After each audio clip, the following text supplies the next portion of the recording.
Saludos a todos, que Dios les bendiga mucho. Es un gusto saludarles una vez más aquí en el podcast Vida Eterna.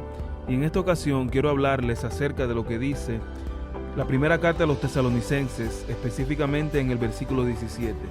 Un versículo muy conocido y muy corto, pero que tiene un gran señalamiento para todos nosotros. Allí dice, orad sin cesar. Primera Tesalonicenses 5:17 dice, orad sin cesar. ¿Cómo es posible que oremos sin cesar? ¿Cómo es posible que oremos siempre? ¿Cómo es posible que oremos todo el tiempo? Quiero compartir contigo algunas ideas acerca de eso en esta edición y a la vez quisiera que pudiéramos tomar un mensaje de estas lecciones que hemos de reflexionar en esta ocasión. Si vemos el versículo se encuentra en medio de una declaración que presenta tres imperativos, tres mandatos. El primero de ellos es estar siempre gozosos, el segundo es el que estamos hablando, orad sin cesar, y el tercero es dar gracias en todo, y finaliza diciendo, porque esta es la voluntad de Dios para con vosotros en Cristo Jesús. Si analizamos estos tres imperativos, estas tres cosas que se pide aquí que se haga o que Dios pide de nosotros, podemos ver que varias de ellas, o al menos dos de manera directa, señalan a cosas que tienen que ver con lo que somos, con nuestra forma de ser, nuestra esencia.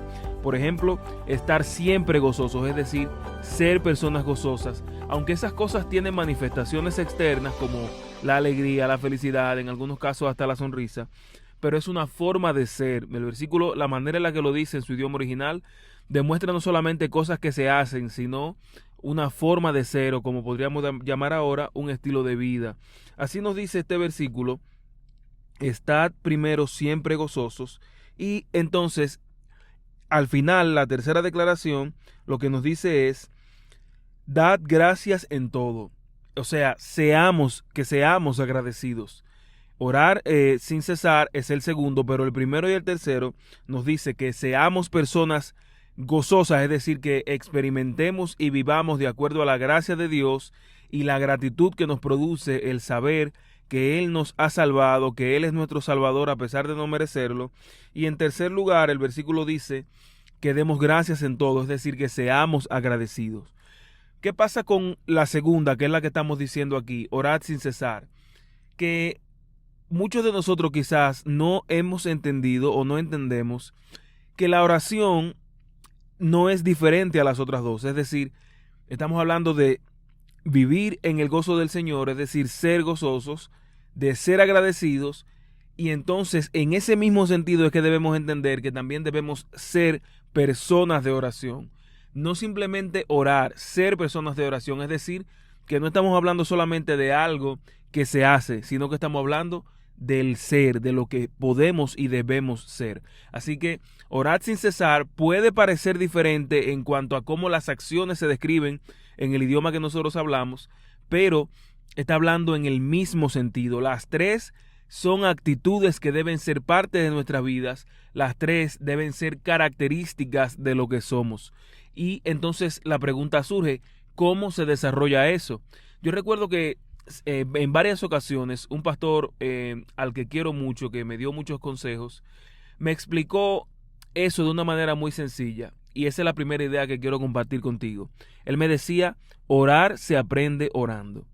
Orar se aprende orando, es decir que es algo que debemos crecer en ello en la medida que lo hacemos. Orar se aprende orando, y eso es lo primero que debo decirte.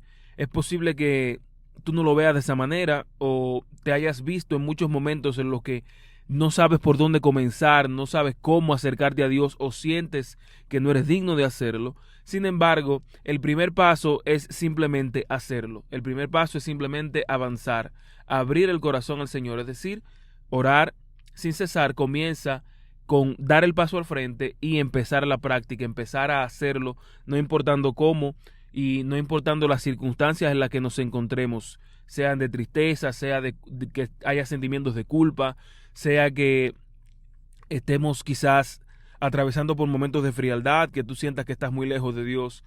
No importa ninguna de estas circunstancias, orar se aprende orando, y a orar se comienza con palabras simples, no con nada elaborado, con lo mismo que hay en tu corazón, esa es la mejor manera de comenzar una oración. En segundo lugar, o la segunda idea que quisiera compartir contigo, es que allí te dice orad sin cesar, y quizás no se refiere a que tú ores todo el tiempo, o sea, las 24 horas del día, los 60 minutos de cada hora, los 60 segundos de cada minuto, sino que no dejes de orar ante las circunstancias. Yo creo que esa es una de las ideas que quiere dar el texto. Hay muchas cosas en la vida que nos suceden que provocan que nos alejemos de Dios, cuando lo que deben provocar es precisamente que nos acerquemos más a Él. Y por eso el texto aquí nos dice, oren siempre, porque aunque a veces uno siente que no puede o que no debe o que no merece ni siquiera buscar a Dios, esos son precisamente los momentos en los que más lo necesitas. Fallaste, cometiste algún error, cometiste algún pecado de manera clara que tú lo reconoces. No dejes que eso termine alejándote de Dios. Al contrario, esas son las cosas que deben acercarte más a Él para que experimentes la paz de su perdón, para que veas cómo Él está dispuesto a recibirte tal y como tú eres, tal y como tú estás, y hacer un cambio en tu vida.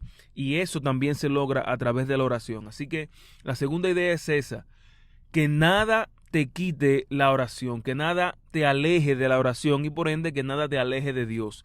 Esas cosas que atentan con hacernos a nosotros dejar de orar son precisamente las principales razones por las cuales deberíamos hacerlo. Así que ese es un sentido que puedes tener de orar siempre, que ninguna circunstancia te impida hacerlo. En tercer lugar, y este es un poquito más amplio, la oración, allí nos dice estar siempre gozosos. La oración se hace parte de nuestra vida, la oración está siempre con nosotros cuando nosotros la llevamos a nuestra cotidianidad, a nuestra vida práctica, cuando nosotros le damos cuerpo, le damos forma, materializamos la oración. ¿Y de qué estamos hablando aquí?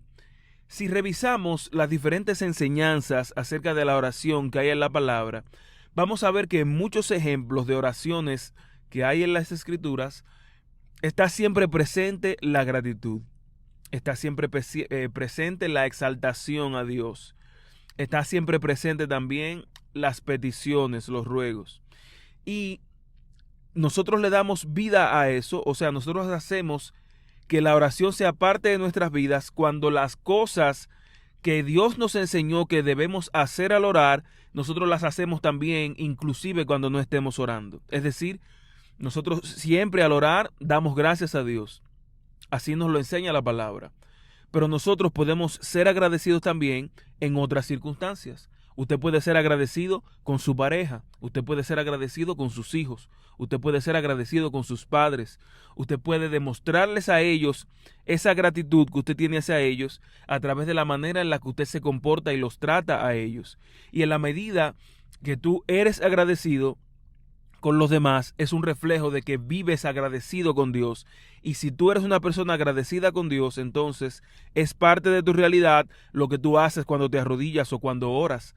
Entonces, de esa misma manera, todo lo que hacemos en la oración, nosotros tenemos la oportunidad de hacerlo inclusive cuando no estamos orando, y de esa manera llevamos a la práctica la oración. Así que tú puedes también orar sin cesar cuando tú eres agradecido, cuando tú te preocupas porque lo que hagas honre a Dios y exalte, alabe su nombre, cuando tú te preocupas porque lo que hagas sea de bendición para los demás, así como tú puedes interceder por los demás al orar, de esa misma manera tú puedes hacer cosas para el bien de los demás. Tú puedes procurar el beneficio de los demás, ayudando, sosteniendo, hablando, buscando, enviando un mensaje al que tú sientes que necesita, de aliento, de esperanza.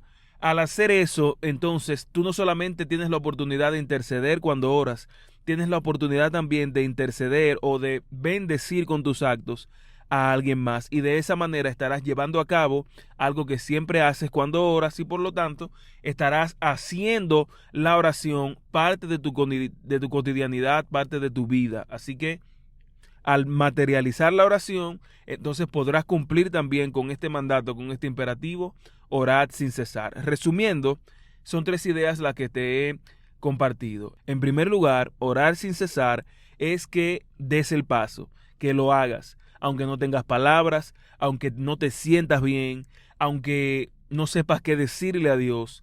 Orar se aprende orando, así que debes estar dispuesto a dar el primer paso para que esto se vuelva parte de tu realidad. En segundo lugar, que ninguna circunstancia te quite a ti la oración, que nada te impida buscar al Señor en oración, o sea, que la oración no sea circunstancial en tu vida. Propóntelo y esfuérzate en llevarlo a cabo. Y en tercer lugar, que tú puedas llevar a cabo en tus acciones, en lo cotidiano de tu vida, en tu diario vivir, las cosas que tú mencionas con tu boca al orar.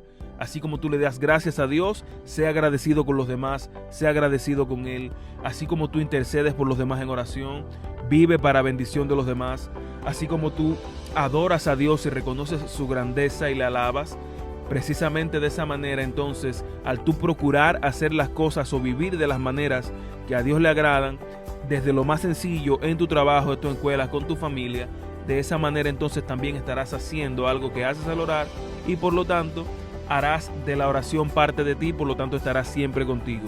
Orad sin cesar es un mandato que está en la palabra, no es una locura, es algo que perfectamente tenemos la oportunidad de hacer y que Dios nos lo requiere, pero que es para nuestra propia bendición.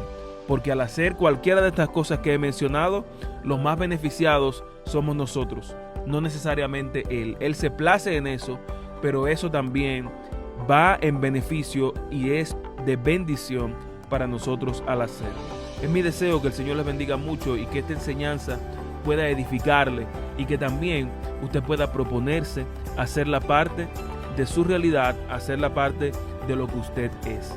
Estad siempre gozosos, orad sin cesar, dad gracias por todo, porque esta es la voluntad de Dios y nuestro Salvador, Cristo Jesús.